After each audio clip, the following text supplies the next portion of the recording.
আজকের পরিণীতা একেবারে ধামাকাদার হয়ে উঠেছে। পারুলের হাতে ডিএনএ রিপোর্ট আসতেই শিরিনের বাড়িতে গিয়ে সৌমিত্র আঙ্কেলকে সব খুলে বলা, শিরিনকে জেরা করা আর শেষে শিরিনকে কেক মাখিয়ে দেওয়া, সব মিলিয়ে দর্শকদের জন্য ছিল দারুণ এন্টারটেইনমেন্ট। পারুল রিপোর্ট হাতে নিয়ে শিরিনের বাড়িতে যায়, সৌমিত্র আঙ্কেলকে সব বলে দেয় আর শিরিনকে জেরা করতে শুরু করে। শিরিন বলে তার এক বন্ধু ভুল করে রিপোর্ট পাঠিয়েছে, কিন্তু সৌমিত্র আঙ্কেল বিশ্বাস করেন না। শিরিনের সেই বন্ধু বাড়িতে আসতেই পারুল তাকে জেরা করে। সে ভুলভাল উত্তর দিয়ে দ্রুত পালিয়ে যায়, আর তাতেই সন্দেহ আরও বাড়ে।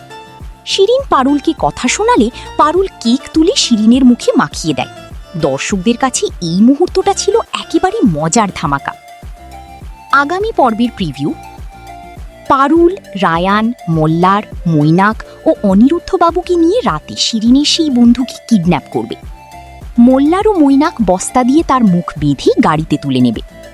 রায়ান বলবে এই সহজে মুখ খুলবে না। পারুল জানাবে ওর জন্য ব্যবস্থা আমি আগেই রেডি করে রেখেছি। আজকের এপিসোডে দর্শকরা একদিকে শিরিনের নাজেহাল অবস্থা দেখে মজা পেয়েছেন, অন্যদিকে আগামী পর্বের কিডন্যাপ প্ল্যান শুনে উত্তেজনায় ভরে উঠেছেন। পারুলের দৃঢ়তা আর রায়ানের সাপোর্ট গল্পকে আরও রহস্যময় করে তুলছে।